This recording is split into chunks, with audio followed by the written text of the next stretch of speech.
Welcome to the deep dive. Our mission here is to take a stack of dense sources, the kind of material that's hard to get through. And really just extract the vital knowledge. Exactly. Give you a shortcut to understanding that bigger picture.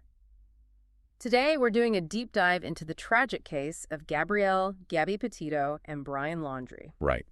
And while the story is, of course, a devastating true crime narrative, our focus today is really on the systemic issues it exposed. That's the key. We're examining that precise moment law enforcement intervened, the psychological analysis of the body camera footage, and importantly, the tangible legislative changes that followed. Yeah, we've synthesized analysis from forensic psychologists, FBI investigative summaries, and policy reviews to really understand how this one tragedy forced a kind of institutional reckoning on domestic violence response. So our mission isn't just to recount the facts, but to unpack the crucial insights this case illuminated. Recognizing the subtle dynamics of abuse and understanding how public scrutiny of systemic failures can actually drive policy reform. Let's jump in with that central moment, the law enforcement stop in Moab, Utah. The date was August 12th, 2021. Police were dispatched after getting multiple 911 calls about an incident with the couple's white van. And the initial reports were highly concerning from the get-go. They were. We know from the sources that one 911 caller explicitly reported seeing a man, later identified as Laundrie, physically striking a woman. And another witness saw aggression, described Laundrie trying to exert control, what we might call coercive control, by locking Petito out of the van, trying to take her phone. So that context of physical and behavioral aggression is there right from the start. And this is where that body cam footage becomes, just an invaluable, though heartbreaking piece of evidence for forensic experts looking back. Right. When you look at the psychological analysis, the contrast between the two of them it's just stark. It is. Petito was visibly unraveling. You can see she's crying hysterically, hyperventilating. And displaying what experts call pacifying behaviors. Yeah, repeatedly touching her own body, covering her face, clasping her hands. It's all there on camera. And the language she uses is just as disturbing. She immediately starts to internalize the conflict, using self-blame. She apologizes profusely, saying the whole thing is because of her really bad OCD. Saying she was mean, that she distracted him from driving. It is a classic, devastating sign of a victim protecting their abuser. Taking all the responsibility for the aggressor's actions. Now, you put that next to Laundrie's performance. It's completely different. Forensic psychiatrists who analyze his behavior called him unusually cold and calculating. He's overtly compliant, right? Standing with slouched shoulders, hands in front of him. Meticulously crafting this non-threatening persona. But the thing that really stood out to analysts was his inappropriate levity. He was joking with the officers, making light of it by calling Petito crazy or, blonde-haired and blue-eyed. And this stark discrepancy, the extremely distressed victim who is actively minimizing everything versus the calm, sometimes joking aggressor, that's a huge... It's a flashing red light. Exactly. For anyone trained in the dynamics of domestic violence, it signals a deep imbalance of power.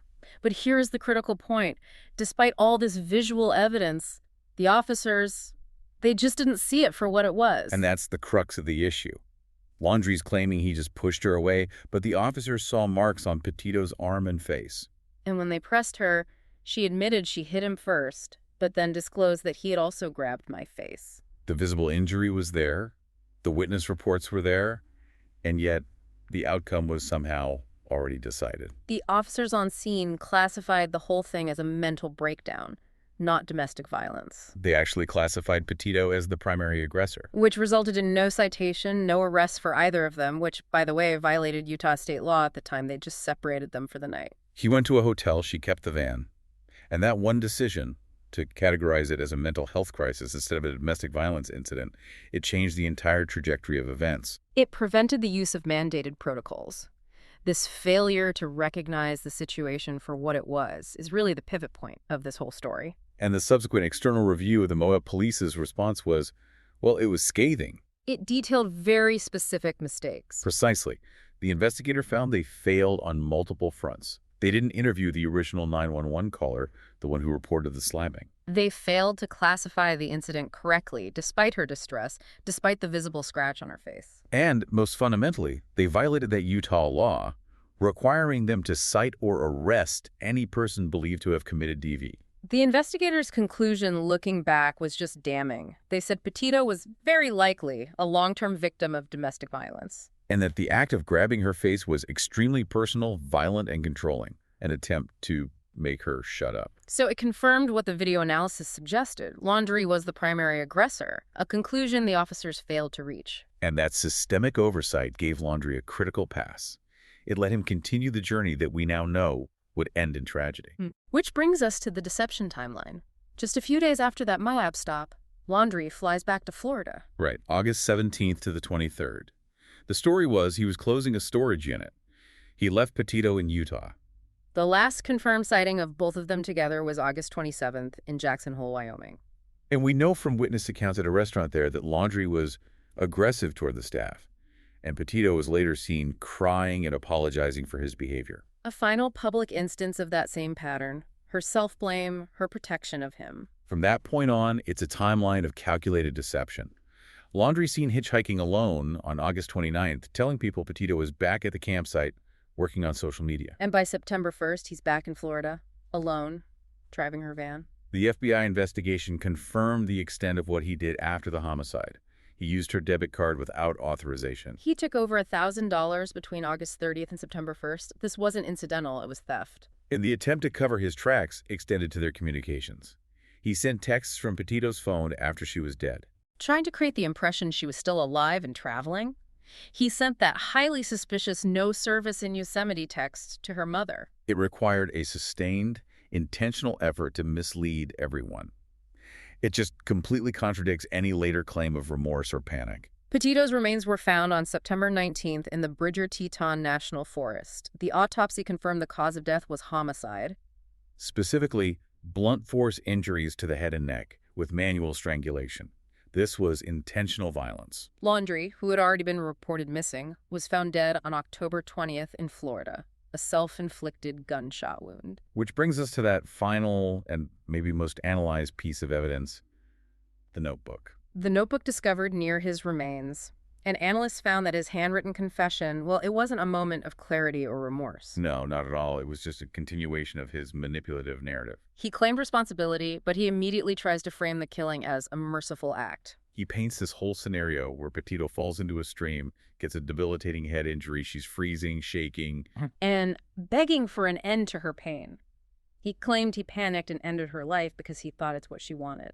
But that whole story just collapses when you put it up against the forensic evidence and his own actions. The official cause of death was manual strangulation and blunt force injuries, and criminology experts are very clear on this. Manual strangulation requires sustained, focused effort. It is the definition of intentional violence. You can't credibly frame that as a panic-driven act of mercy. And that's before you even consider his behavior after the fact. Exactly. If it was a mercy killing, why abandon her body? Why steal her money? Why spend days faking texts to her family? The note itself is just a masterful exercise in deflection and self-pity. The language he uses is so telling. It's all highly emotional, self-focused language. Things like, I can't stand to live another day without her. But then he inserts this blatant blame, right? Noting that she wouldn't let me try to cross the creek, or focusing on her small size, implying she was a burden he couldn't carry. Yes. The final pages are intensely focused on his own fate, his family's reputation, asking people not to make life harder for his loved ones. It just confirms that sustained controlling pattern. Even in his last words, he was trying to manage the narrative, minimize his guilt, and get sympathy. So we have this tragic, incredibly public case, and it's all defined by a systemic law enforcement failure. What does that mean for the bigger policy picture? It fundamentally shifted the conversation. It moved it away from subjective police judgment and toward mandated, standardized risk assessment. And while the media coverage did raise important discussions about disparity, the missing white woman syndrome, the legislative response was a direct shot at the institutional failure in Moab. The core issue is that the officers failed to follow protocol. They used their own judgment, and that led the state of Utah to pass SB 117. That took effect July 1st, 2023. This law mandates that all police agencies in the state must conduct a standardized lethality assessment and LA for domestic violence victims. And this lethality assessment tool is so crucial because it removes that subjective judgment you were just talking about. It does. It's an evidence-based set of questions designed to predict the risk of future homicide. Officers have to ask specific, high-risk questions. Like, has the offender used a weapon? Or have they ever threatened to kill you? Are they violently or constantly jealous? Do they control most of your daily activities? Things like that. So, if a victim answers yes to a certain number of these questions, it triggers a mandatory response. It doesn't matter how calm the abuser seems or how much the victim tries to minimize it. The officer is compelled to classify the situation as high risk. And the immediate outcome in Utah was, well, it was a stunning validation of the approach. What happened? After they rolled out these mandatory LAs, service providers across the state reported an 83% spike in referrals of high-risk victims to shelters and services. Wow, an 83% spike. Yeah. It shows that victims who were being missed before, when officers were just making subjective judgments, are now being identified and connected with life-saving resources, all because of a standard protocol. That is a measurable, tangible legacy. And now Florida has followed suit with the proposed Gabby Petito Act, aiming to do something similar. It is important to note, though, that the legal fight is still going on. Petito's parents filed a $50 million wrongful death lawsuit against the Moab police, Alleging they failed to use their own existing, though optional, lethality assessment protocol. and while that suit was initially dismissed, it highlights this drive to hold institutions accountable for not using the very tools designed to prevent these outcomes. So if we synthesize all of this knowledge, the lasting legacy of the Gabby Petito case is less about the sensational details. And more about its ability to shine a really fierce light on law enforcement training. It led to these legislative mandates that require evidence-based tools. These tools are the necessary institutional countermeasure to the manipulative tactics that abusers use. I think the key takeaway is recognizing two dynamics. First, the behavioral science. The victim self-blaming and the aggressor being calm and compliant. That's a profile officers have to be trained to spot instantly. And second, the policy change. Standardized protocols work. That 83% spike in Utah confirms that mandating these assessments saves lives that would otherwise be lost to subjective judgment. That is a powerful point, connecting the policy to the difficult reality of on-the-ground enforcement. The spike shows these systematic checks work. Which raises an important question for you, the listener, to consider. What stands out to you about the challenge of ensuring uniform, sensitive adherence to these critical safety tools across every single jurisdiction, especially given that the Moab police were criticized for failing to follow the protocol they already had? Thank you for joining us on this deep dive. If you or someone you know is experiencing domestic violence, please remember that help is available. You can contact the National Domestic Violence Hotline at 1-800-799-7233 or visit thehotline.org. If you have information on missing persons cases, please contact the FBI at 1-800-DLO-FBI.